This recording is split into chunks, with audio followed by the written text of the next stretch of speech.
সুপ্রিয় দর্শক, আমি আফজাল হোসেন, স্বাগত জানাচ্ছি ভোটকাস্টে। আমাদের আজকের অতিথি বাংলাদেশ জামায়াত ইসলামীর জাতীয় নির্বাচন পরিচালনা কমিটির সদস্য সাইফুল্লাহ মানসুর।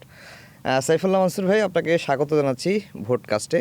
সাইফুল্লাহ মানসুর ভাই, আমরা খুব সংক্ষিপ্ত পরিসরে এই আলোচনাটা করি আগামী নির্বাচনকে কেন্দ্র করে। তো আপনি যেহেতু একটি দলের নির্বাচন পরিচালনা কমিটির সদস্য হিসেবে কাজ করছেন, প্রার্থীরা এখন প্রচার প্রচারণা চালাচ্ছে, এই কদিনে নির্বাচনের পরিবেশটা কেমন দেখছেন? আসসালামু আলাইকুম রহমতুল্লাহ। অনেক ধন্যবাদ সময় টিভিকে আপনাকেও আজকের এই ছোট্ট আলোচনার মধ্যে যুক্ত হতে পেরে। তো নির্বাচন পরিচালনা কমিটিতে যুক্ত হওয়ার পরে তো কাজগুলো আরও কাছ থেকে দেখার সুযোগ হয়েছে, এবং যত সময় যাচ্ছে নির্বাচনে বিভিন্ন পার্টি ইনভলভমেন্টটা বাড়ছে এবং জনগণের সম্পৃক্ততাও বাড়ছে। শুধু এই দিক থেকে এটা ইতিবাচক দিক যে সবার মধ্যে এই নির্বাচন একটি আকাঙ্ক্ষা, যে অনিশ্চয়তা যেটা ছিল ভারতীয় নির্বাচন হবে কি হবে না, আপনার টিভিতে আমি দেখেছি অনেকে বলেছেন চ্যালেঞ্জ দিয়ে হবে না, কিন্তু সম্ভবত সেই জায়গাটা উত্তরণ হয়েছে। এটা একটা সম্ভাবনার দিক। দ্বিতীয়ত হচ্ছে যে এই কনফ্লিক্টের মধ্যে দেখি দুইটা প্রধান দল বিএনপি জামাত, তাদের মধ্যে খুবই উত্তেজনা বাড়ছে, সে বিষয়ে আরও পরে বলবো। তো এই উত্তেজনা বাড়ার মধ্যে যে স্বৈরাচার কিন্তু অপ্রাসঙ্গিক হয়ে যাচ্ছে, কোনো আলোচনার মধ্যে সেটা নাই। শুধু এইটা একটা পজিটিভ দিক যে বাংলাদেশের রাইট ট্র্যাকই আছে, এবং আমি মনে করি নির্বাচনটা যদি সঠিকভাবে হয় এবং সেটা হওয়াই উচিত এবং প্রয়োজন, তাহলে বাংলাদেশ সামনে এগিয়ে যাবে ইনশাল্লাহ। এই যে উত্তেজনাটা বাড়ছে, এই বাড়ার পেছনে কি আওয়ামী লীগ নাই বা আওয়ামী লীগের অনুপস্থিতিটাই একমাত্র কারণ? এটা হচ্ছে কি, ধরেন আপনি যদি একটা গাড়ি যদি স্পিডে চলে, হঠাৎ করে ব্রেক করা যায় না, ওই ব্রেকটা হতে হতে একটু চলে যায় ভাই সামনের দিকে, তাই না? 5ই আগস্টের পট পরিবর্তনের পরে কিন্তু সবার প্রত্যাশা হচ্ছে যে আমাদের মধ্যে পরিবর্তন হবে, কিন্তু ওই যে পুরাতন ধ্যান ধারণা আমাকে জিততেই হবে। এখন মনে করেন যে জিতার জন্য আপনি দেখবেন জামাতের আমির, আমাদের দলের প্রধান ডক্টর শফিকুর রহমান প্রত্যেকটা জায়গায় পজিটিভ কথা বলছেন, কাউকে ব্যক্তিগত আক্রমণ করে ওনার কোনো কথা নাই। কিন্তু এটাও তো সত্য যে জামাত এখন অনেক গুণ বেশি জনপ্রিয় হয়েছে, এবং আপনি রাস্তাঘাটে বাসে ট্রেনে আপনি চলে মানুষের পালসটা বোঝার চেষ্টা করেন, তাদের জিজ্ঞেস করেন, দেখবেন জামাতের পক্ষে তাদের ব্যাপক সমর্থন আছে। এখন যারা মানে জামাতের প্রতিপক্ষ বলি বা নির্বাচনে যাদের প্রতিদ্বন্দ্বী বলি, তারা যদি এইটাকে ওইভাবে গণতান্ত্রিক নর্মসের মধ্যে না নিতে পারেন, তখনই তো ওই যে আগের যে গতি নির্বাচনের, যেটা আমাদের পুরাতন প্র্যাকটিসটা সেটাই রয়ে গেছে। শেষ দিকে যখন যুক্তি হেরে যায় তখন শক্তি চলে আসে। রিসেন্টলি এটা কিছুটা আমরা দেখতে পাচ্ছি, তবে আশা করি যে এই শক্তি প্রয়োগের জায়গাটুকু কমে যাবে এবং প্রতিদ্বন্দ্বিতা হোক যৌক্তিকভাবে, এবং সেটাই কাম্য। এই যে এবারের নির্বাচনটা তো বহুল কাঙ্ক্ষিত একটি নির্বাচন, এবং এবার শুধু নির্বাচনই হচ্ছে না, সাথে একটি গণভোটও হচ্ছে। তো গণভোটের ক্ষেত্রে অন্য দলের ভূমিকা কি, আর জামাত কি ধরনের ভূমিকা রাখছে? দেখেন, জামাত কিন্তু প্রথম থেকে রাজনীতিতে খুব সিনসিয়ার, এবং তারা যেটা বলছে দেশের জন্য বলছে। গণভোটের ব্যাপারটা সবসময় দাবি ছিল আলাদাভাবে ফোকাস করা, একসাথে একদিনে দুটো ভোট না করার। কিন্তু সেটা যে কোনো কারণেই হোক, এবং বড় একটি দল দাবি করলো একদিনই হতে হবে, এবং এটা হওয়ার কারণে কিন্তু নেচার একটু ফোকাসটা কমেছে। কিন্তু কমলেও আপনি দেখবেন যে জামাতের প্রচার প্রোপাগান্ডার মধ্যে গণভোটকে হা বলুন, সেটা কিন্তু স্পষ্ট আছে। গণভোটকে হা কেন বলবো? গণভোটে হা বলবো যে একটি দলের প্রধানমন্ত্রী 2 টাইম বেশি থাকবেন না। গণভোটকে হা বলবো সেখানে জবাবদিহিতার প্রশ্ন আছে, সেখানে একদলের শাসনের সুযোগটা আর থাকছে না। তাহলে সেই কথাগুলো কিন্তু জামাত যেভাবে বলছে, আরেকটি দল কিন্তু সেটা বলছে না, এবং এইটা কিন্তু আমাদের জুলাই চেতনারও কতটুকু সঙ্গত সেটা কিন্তু প্রশ্ন থেকে যায়। যার জন্য এই দায়িত্বটা সবার, শুধু জামাতের একার না, তবে জামাত তার দায়িত্বটা পালন করে যাচ্ছে। এবারের নির্বাচনে ট্রাম্প কার্ড হতে পারে এমন কোনো ইস্যু আছে? এবার নির্বাচন ট্রাম্প কার্ড তো হবে জুলাইয়ের যে চেতনাটা, সেই চেতনাটা বাস্তবায়নের পক্ষে যারা থাকবে না, যারা ইঙ্গিতে, যেমন 2-একটা ছোটো ছোটো রিল আমরা দেখতে পাচ্ছি, বলছে যে আপনি জুলাই চেতনা কী করবেন, আপনার পেটে যদি ভাত না থাকে। কিন্তু মানুষকে আপনি উন্নয়নের কথা বলে মানুষের অধিকার যদি বঞ্চিত করেন, আপনি যদি মানুষকে গণতন্ত্রের অধিকার বঞ্চিত করেন, তাহলে মানুষের নেচারালি সে ফ্রিডম চায়, একটা পাখিও আকাশে উঠতে চায়। মানুষ আপনি যদি এখান থেকে নেমে আপনি বাসায় যাবেন, আপনি কেউ গুম করবে না, খুন করবে না, এই নিশ্চয়তার অনেক বড় বিষয়। এটা সাথে উন্নয়নকে সম্পৃক্ত করতে পারেন না। সুতরাং এই জুলাই চেতনাটাকে যা ধারণ করবে না, এটাই ট্রাম্প কার্ড হবে, এবং তারাই কিন্তু পরাজিত হবে। মানুষ কিন্তু নীরবে যারা পরিবর্তনের সাথে যারা অ্যালাইনমেন্ট করতে পারবে, যে পরিবর্তন যারা ধারণ করবে, তাদের পক্ষে সমর্থন দেবে ইনশাল্লাহ।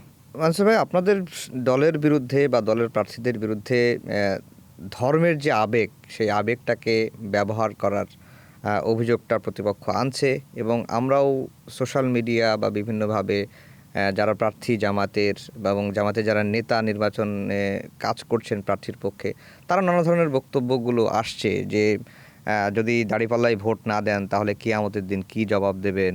তারপরে হচ্ছে জামাতের পক্ষে প্রচারণা চালানোটা বদর যুদ্ধের সমান, এবং জান্নাতের টিকিট বিক্রির অভিযোগটা আসে। সেই অভিযোগটাকে আপনারা কিভাবে দেখেন বা কিভাবে এর বিশ্লেষণটা করেন?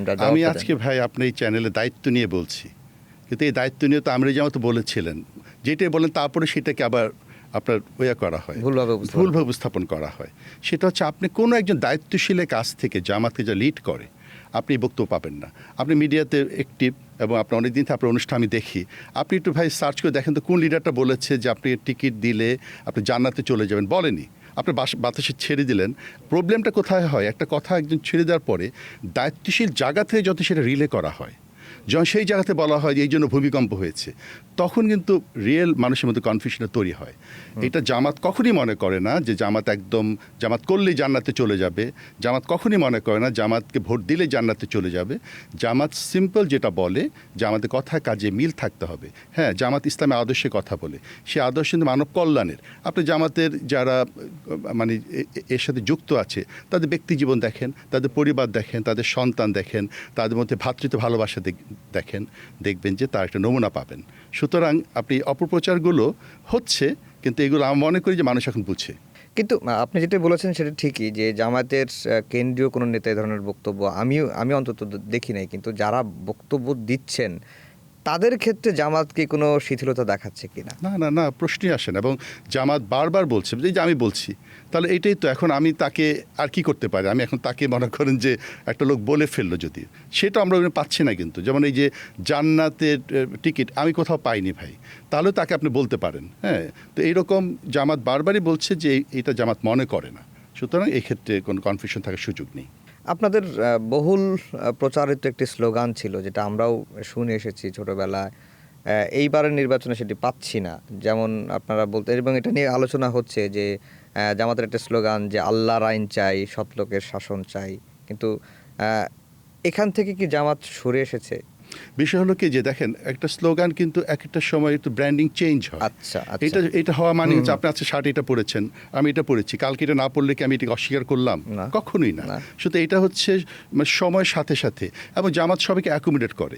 আপনি দেখেন যদি সিম্পলি বলি যে চরমনে জামাতের সাথে ছিল, কি বললো, সব ইসলামী মৌলবাদ হয়ে গেল। এখন যখন এনসিপি জামাতের সাথে আসলো, তখন আসলে কি জামাত ইসলাম তো দূরে সরে গেল। আসলে জামাতের জায়গায় আছে। জামাতে কোন জায়গায় আছে? জামাত মানব কল্যাণের কথা বলে, সমাজ বিনিময়ের কথা বলে, সুন্দর দুর্নীতিমুক্ত একটি সমাজ, যে সমাজ মানুষকে আশান্বিত করবে। আপনি যেহেতু চরমনাইয়ের কথা তুললেনই, গতকালকেই বা আমার এই অনুষ্ঠানেই চরমনাই পীরের দল ইসলামী আন্দোলন বাংলাদেশের একজন নেতা এসেছিলেন। তার যে বক্তব্য সেটি হচ্ছে যে এই আসন সমঝোতা বা ইসলামী দলের ভোট এক বাক্সে নেওয়ার যে প্রক্রিয়াটা তারা শুরু করেছিলেন, সেক্ষেত্রে জামাত তাদের সঙ্গে প্রতারণা করেছে, এবং জামাতের প্রতারণার কারণে দল হিসাবে ইসলামী আন্দোলন ক্ষতিগ্রস্ত হয়েছে। এটা আসলে আপনি দেখবেন যে ধরেন ইসলামী আদর্শের কথা আমরা বলছি, অথবা বলছি যে এক বাক্সে ভোটের কথা, ইত্যাদি ইত্যাদি, কিন্তু এই আলোচনা কিন্তু ভাই শেষ পর্যন্ত চলেছে। যদি এরকমই থাকতো যে এটা একটা আদর্শিক কারণে কাউকে সরে আসে, সেটা 18 তারিখ পর্যন্ত শেষ পর্যন্ত চলেছে। এবং আব্দুল্লাহ মোহাম্মদ তাহের, যিনি কিন্তু অসুস্থও বটে, যে সময় দিয়েছেন, এবং এখনও জামাত কিন্তু রেসপেক্ট করেই কিন্তু সবাইকে অ্যাকোমোডেট করে। এবং চরমনাই পীরের যে পিসাব তো জয়েন করেন, কিন্তু ওনার যে ছোট ভাই যেটা রিলেশন করছেন ফয়জুল সাহেব, ওই আসনে জামাত কিন্তু উইথড্র করেছে। এবং জামাত স্ট্যান্ড হচ্ছে আমরা সবার সাথে ভ্রাতৃত্ব বন্ধনটা রাখবো। আজকে হয়তো এটা হয়নি, কালকে আবার হতে পারে। সুতরাং এটা জামাত ওইভাবেই দেখে। যে এই যে শরিয়া আইন এবং ইসলাম নিয়ে একজন রাজনৈতিক বিশ্লেষক, বিশেষ করে প্রো বিএনপি রাজনৈতিক বিশ্লেষক হিসেবে আমরা চিনি ডাক্তার জাহিদুর রহমান, একটি কলাম লিখেছেন, আমি দেখলাম যে শরিয়া আইন এবং ইসলাম নিয়ে সংকটে পড়েছে জামাত। এটা কখনোই না। কারণ হচ্ছে কি যে দেখেন, জামাত আগেও যেটা বলেছে এখনও সেটা বলছে। জামাত একটা কল্যাণময় সমাজ গড়ার যে স্বপ্নটা দেখছে, এটা কিন্তু জামাত পূর্ব থেকে দেখে আসছে, এরকম যে হঠাৎ করে দেখছে তা না কিন্তু। আপনার মদিনাতে কি হয়েছে, সকল ধর্মের মানুষকে একমত করা হয়েছে। সুতরাং জামাতে যে অ্যাপ্রোচটা সেটা আগেও যেটা ছিল এখনও সেটা আছে। সেটা হচ্ছে কি যে ইসলামটা আমাদের কল্যাণ বয়ে আনে, আমরা ইসলাম অনুশাসন করি, আমি 5 ওয়াক্ত নামাজ পড়ি, জামাত প্র্যাকটিস করে, ইসলাম শুধু মুখে বলে না, সেটা প্র্যাকটিসও করে। কিন্তু যেই মানুষটা অমুসলিম আপনি তাকে চাপিয়ে দিবেন না, সে কি সমাজে পার্ট। এবং জামাত দেখে জামাতের যে কত বড় বড় কন্ট্রিবিউশন আছে, ছোট্ট পর্বতে সেটা সম্ভব না। ধরেন ইসলাম অর্থনীতি জামাত বই লিখলো মৌলানা আবুল আহমদ রহমতুল্লাহ আলাই, এরপরে সে 80-র দশকে ইসলামিক ইকোনমিক্স রিসার্চ ব্যুরো করলেন, শাহ আব্দুল হান্নান মরহুম, আল্লাহ তাকে জান্নাত দান করুন। ছোট্ট প্রতিষ্ঠান ইসলাম ব্যাংক হলো, ইসলাম ব্যাংক বাংলাদেশ নাম্বার 1 হলো। সেই ব্যাংক কিন্তু বলেছে যে হিন্দুদের আমরা ইনভেস্ট করব না। প্রচুর বড় বড় ব্যবসায়ী যারা এখানে ইনভেস্ট করেছে, তার মানে কল্যাণটা কিন্তু সবাই পেয়েছে। কিন্তু পরবর্তী কি হলো, যখন এটা অন্যরা জবরদখলকে নিল, ব্যাংকটা ক্লোজ করলো প্রায়, আবার এখন অনেক দূর এগিয়ে গেছে তারা। সুতরাং এখানে কিন্তু ওই ব্যাখ্যার সুযোগ নেই ভাইয়া। এই সাম্প্রতিক সময়ে এখন আপনারাও কর্মসূচি ঘোষণা করেছেন যে আপনাদের মহিলা কর্মীদের হেনস্থা করা হচ্ছে, ভোটের প্রচারণায় গিয়ে বাধা দেয়া হচ্ছে, হামলা করা হচ্ছে। প্রতিপক্ষের অভিযোগ আসছে যে জামাতের মহিলা কর্মীরা বাড়ি বাড়ি গিয়ে ভোটারদের মোবাইল নাম্বার নিচ্ছেন, বিকাশ নাম্বার নিচ্ছেন, এনআইডি কার্ডের নাম্বার নিচ্ছেন।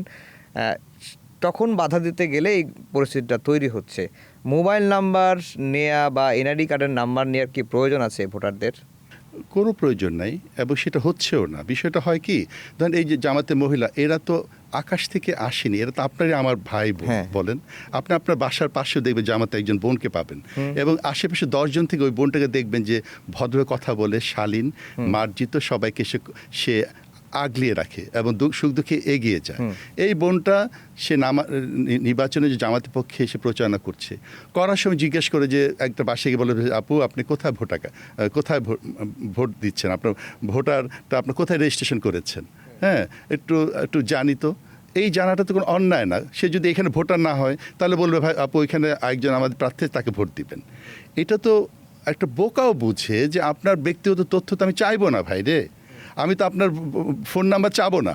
আপনি আমাকে বলবেন যে ভাই আপনার অ্যাকাউন্ট নম্বরটা দেন, আপনি বললাম মানি ব্যাগটা আপনি দেন। অবশ্যই ওরকম হয়ে গেছে। এখন আপনি জামাতে যখন সমালোচনা খুঁজবেনই, তখন তো আপনি একটা বের করতেই পারবেন। আচ্ছা, এই সুতরাং এটা হচ্ছে যে সমালোচনা, সিম্পল সমালোচনা। নারীদের নিয়ে জামাতের প্ল্যান কি? জামাত যদি আগামী নির্বাচনে সরকার গঠন করার মতো আসন পায় বা সরকার জামাত গঠন করে, তখন নারীদের অবস্থানটা কি হবে?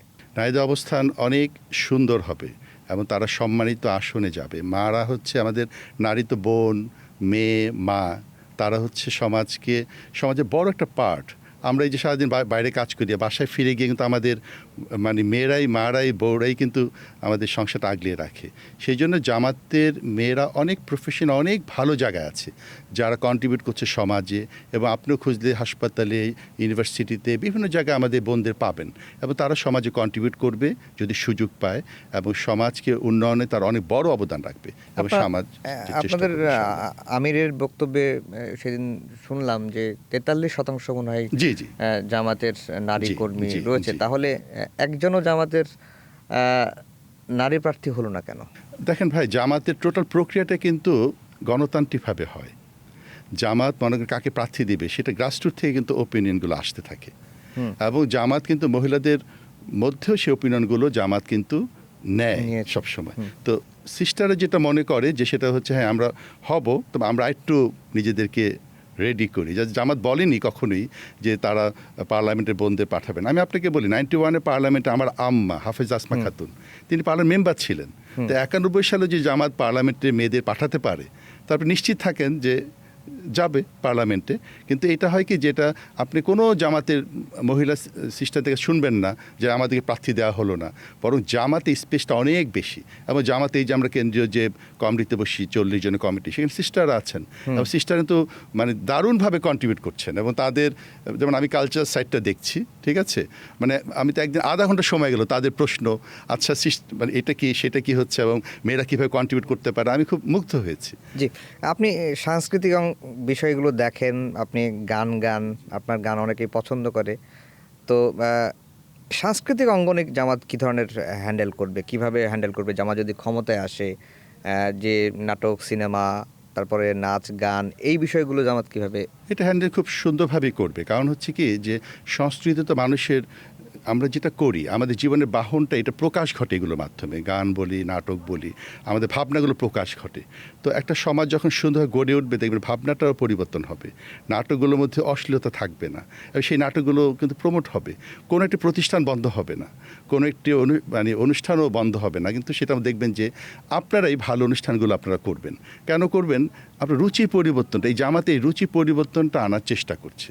সুতরাং এটা নির্ভয় বলতে পারি, দায়িত্ব নিয়ে বলতে পারি, জামাত কোনো একটি সেক্টরকে বন্ধ করে দেশে উন্নয়ন, প্রত্যেকটা সেক্টরকেই অবারিত স্বাধীনতা দিয়ে সুন্দরভাবে এগিয়ে নেবে ইনশাআল্লাহ। শেষ প্রশ্ন আমার, সেটা হচ্ছে যে বাংলাদেশের নির্বাচনকে কেন্দ্র করে বিভিন্ন দেশের রাষ্ট্রদূত বা প্রতিনিধি যারা আছেন তাদের মধ্যে একটা দৌড়ঝাঁপ লক্ষ্য করছি আমরা।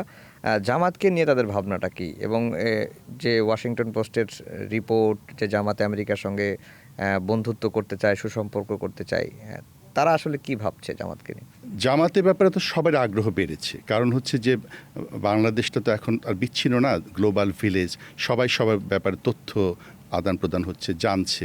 সুতরাং জামাতের যে গ্রাসরুটে যে আজকে যে সমর্থনের যেই যে বৃদ্ধি ঘটেছে, এটা তারাও কনসার্ন, যার জন্য তারা জামাতের কাছে আসছে, এবং আপনার প্রশ্নগুলি সেম প্রশ্নগুলি তারা করছে। আচ্ছা, হ্যাঁ, সেম প্রশ্নগুলো আমরা জামাতকে করছে, এবং তারা জানতে চাচ্ছে যে আমার যদি ক্ষমতায় আসে এটার কি হবে, নারীদের কি হবে, তারপরে অন্যান্য বিষয়গুলো যেগুলো আছে সেগুলো কি হবে, এবং আমরা যেমন সেটাই বলছেন। জি মানসুর ভাই, আপনার গানের দুটো লাইন শুনবো। আমি যেহেতু মিডিয়াতে নিউজ পড়েছি অন্যান্য, কিন্তু আমার গানের শিল্পী সত্তাটা তো আছে, সুতরাং শেষে জাস্ট দুটো লাইন বলে আমি শেষ করব। মোরা সেই দেশে চাই গড়িতে, যেখানে বাজবে মানুষ রাজার মতো। মোরা সেই দেশে চাই গড়িতে, যেখানে শাসকরা সব রহিবে নত। মোরা সেই দেশে চাই গড়িতে, যেখানে বাজবে মানুষ রাজার মতো। গরিবে দুঃখে রইবে না আর অনাহারে, কাঁদবে না আর দুঃখিনী মা ঘরে ঘরে। এই গানগুলো সামনে আসবে, জি, এই প্রত্যাশাটি আমার। জি, মানুষ আসলে, বাংলাদেশের মানুষ রাজার মতোই বাঁচুক। দর্শক সবাইকে ধন্যবাদ জানিয়ে শেষ করছি আমাদের আজকের পডকাস্ট।